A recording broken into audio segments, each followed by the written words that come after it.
Les Voix du Havre. Une chronique en partenariat avec les bibliothèques du réseau Lire au Havre.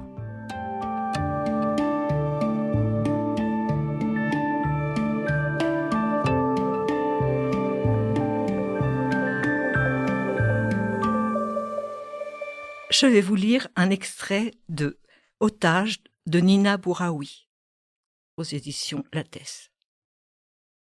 Il y a 1 an, quand mon mari m'a quittée, je n'ai rien dit. Je n'ai pas pleuré. Rien n'est entré, rien n'est sorti, comme pour la violence, le calme plat. C'était un événement étranger, alors que nous étions restés plus de 25 ans ensemble. C'est long, 25 ans, très long. Toutes ces années sont faites d'habitude, d'amour aussi, mais soyons sincères, d'habitude surtout, de petites choses mises les unes à la suite des autres. C'est un ruban que l'on déroule et qui n'en finit pas de se dérouler. On n'en voit pas la fin, mais il nous arrive d'y penser parfois à la fin, sans y croire vraiment. Ce ruban porte une couleur. Pour notre vie avec mon mari, je choisirais la couleur jaune pâle. Ce n'était pas un soleil franc, plutôt sous nuée. Ça roulait, mais quelque chose pouvait arriver à tout moment, la mauvaise surprise en somme. Je n'avais pas tort. Un beau matin, il s'est réveillé et il a dit « Je m'en vais ». Je n'ai pas répondu. Je suis allée dans la cuisine, j'ai préparé la table pour le petit déjeuner que nous avons pris avec nos 2 garçons, comme si de rien n'était. Puis je me suis douchée, très vite comme d'habitude. Quand je dis très vite, c'est pour expliquer que je n'ai pas le temps non plus pour le plaisir. Pas le temps. C'est une erreur, le plaisir étant l'une des façons d'échapper au réel.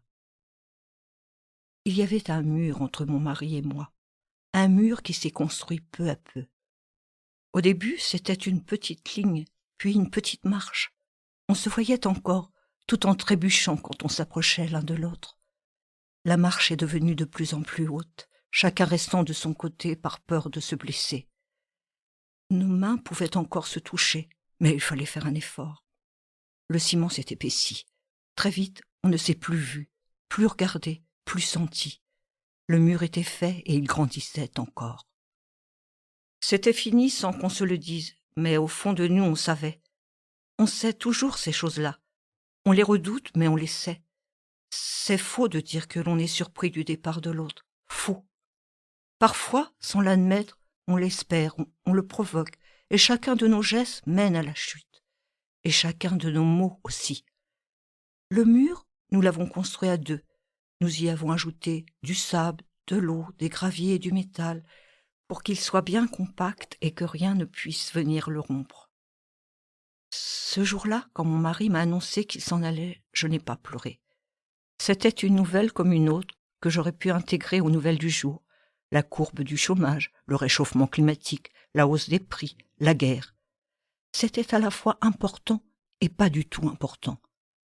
Cela faisait partie des affaires générales et non de mon intimité. C'était ça le plus étrange. Mon mari me quittait et j'avais l'impression qu'il quittait une autre femme. Je ne me suis pas sentie concernée aussi peu. Ce n'était pas vraiment lui et ce n'était pas vraiment moi. Il partait, mais le mur lui restait et je ne l'ai pas vu partir. C'était juste une phrase comme ça, à l'exemple de « pense à acheter du pain, à payer la note EDF, à récupérer le pressing ». Le langage n'est rien quand on ne veut pas comprendre. Les mots deviennent aussi légers que des bulles de savon qui s'envolent puis éclatent. Après la phrase de mon mari, j'ai déposé le plus jeune de mes fils au collège, puis je me suis rendue à la Cagex. J'ai pointé, rejoint ma section. J'ai contrôlé les machines, les employés qui arrivaient un à un, mes abeilles. Ce n'était pas une journée particulière, pas ordinaire non plus, car j'avais bien à l'esprit que quelque chose s'était produit, que mon mari avait décidé de partir, mais cela ne me faisait pas trop mal, comme un caillou dans la chaussure, un caillou que l'on supporte car on n'a jamais le temps de le retirer. Alors on repousse, on se dit plus tard, mais plus tard n'arrive jamais, et on laisse le caillou, et on n'y pense plus, il fait partie de soi. En y réfléchissant bien, une chose est arrivée. J'ai changé de place dans le lit. Je ne me suis pas mise au milieu comme une autre femme l'aurait fait, non. J'ai pris son côté, le gauche, mon corps sur son corps qui n'était plus là, ma peau sur sa peau que je ne sentais plus contre moi, mon souffle mêlé à son souffle que je n'entendais plus, mon dos, mes reins, mes fesses au-dessus de lui qui n'étaient pas en dessous. Mais parfois je pensais qu'il était là, tel un creux que je remplissais. Je vous ai lu un extrait d'Otage de Nina Bouraoui, aux éditions Lattès. C'était Les Voix du Havre. Une chronique en partenariat avec les bibliothèques du réseau Lire au Havre.